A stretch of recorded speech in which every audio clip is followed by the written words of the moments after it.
given Claudia Bach's warning that markets are mispricing geopolitical risk, what specific mechanisms should regulators use to force a more accurate pricing of these long-tail risks into bank valuations and lending practices?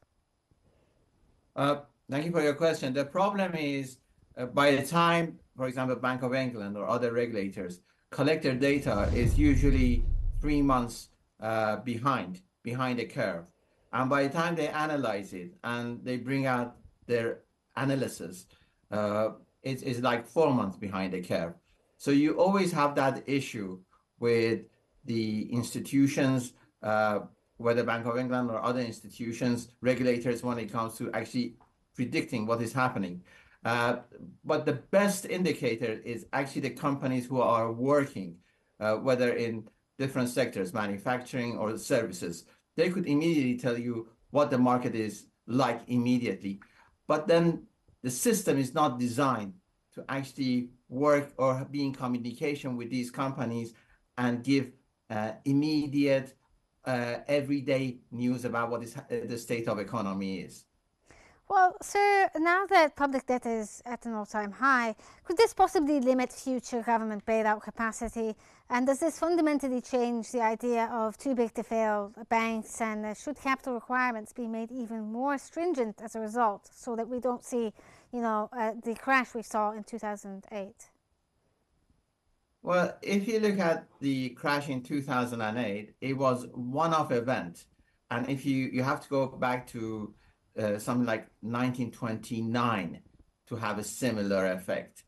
So this idea of banks cannot be left on their own and they cannot be trusted, it's a very wrong way. It's very socialistic or a very communistic way of looking at the market. Market is the biggest self-controller, is the best way of controlling the market. And this interference by regulators is backdoor to socialism. And the reason why the state of economy is a slow growth, because we have too much regulations. We have over-regulated everything. And the regulators, now they become the trade unions of 1970s. Nobody could attack them. Nobody could touch them. And they are the greatest threat to the reviving the economy, to a healthy economy. The regulators are the biggest threat right now to Western economies. Okay, Jaguar Land Rover cyber attack single-handedly pushed the UK economy into contraction in September.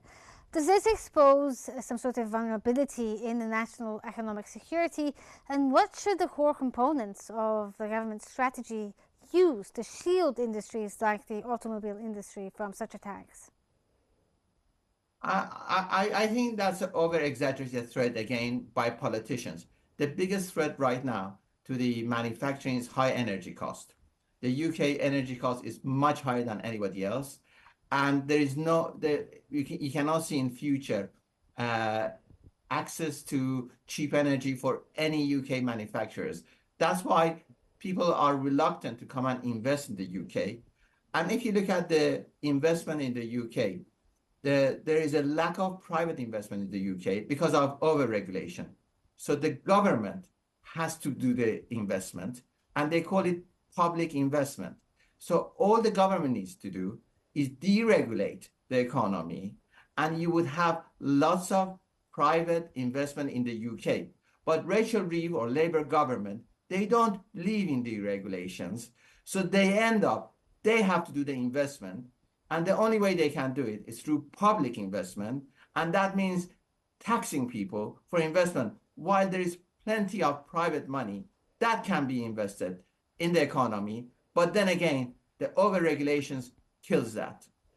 Well, with a growth at just 0.1%, does the UK's reliance on a handful of major corporations, as you said there, like JLR, represent a systemic economic risk? And how can Rachel Reeves' budget effectively diversify the growth? How can they incentivize, I suppose, potential investors into investing there other than deregulation? Well, to do deregulation, you really have to fight the deregulators. As I said, the deregulators have become the trade unions of 1970. And anyone who, and they are mostly controlled by the people on left of politics because they have become jobs for friends and family in the left of politics. And once you start saying these regulators, these bodies are not necessary, and the market it has a self-correction mechanism. Market economy is built over 5,000 years of self-correction mechanism. We don't need too many regulators. We need maybe one or two, not something like 25 regulators. And then that becomes the issue. Again, I say UK is facing the same similar problem that it had in 1970s with the trade unions. Now we have with regulators, and there is no politician brave enough to challenge these. If there was a Margaret Thatcher, she would come and deregulate everything, as President Trump has done that in the United States. Well, let's, on another note, if we could look at the divergence when it comes to luxury stocks, they've performed quite well. They've gone up 40 to 50%, but underlying consumer data and US spending is down 3%. Is this a bubble, I suppose, driven by the hope for a China recovery, or are markets correctly anticipating a delayed consumer rebound? Well, luxury market is a very interesting market sector of the economy. If you look at it, it's really about 1% of the population. They rely mainly on 1% of population. But since the pandemic, it has become 1% of 1% more and more. So they're relying on less and less people in that 1% because the prices has gone up and they've become more exclusive. The products have become more exclusive. If you look at the figures, it's a slow recovery, but hardly any of them have recovered from 2019. But then when you see that curve that is going upwards and people are buying more luxury goods, whether it is at that 1% of 1% or the rest of the 1%, it's a good sign that the economy is on recovery, but not for everyone, mainly for the top 1% or later on for the top 10%. But with the holiday season coming up, even past the 1%, I'm sure there's also spending and buying, even in luxury areas as well. Do you think this may possibly account for the 30% increase in sales, or is this not a concrete indicator of possible recovery, as you said? It's just seasonal, I suppose, depending on what's happening right now. And is this something that can be sustained through 2026? Well, then the luxury market is not only luxury market. Luxury market is an extension to the hospitality. It is an extension to tourism. It is an extension to entertainment.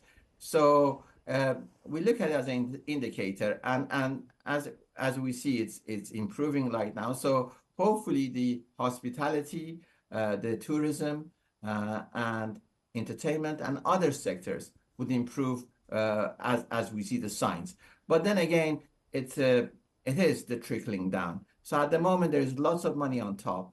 And these luxury goods are doing a great job, this luxury market, by trickling down, by collecting these money and trickling it down to the rest of the economy.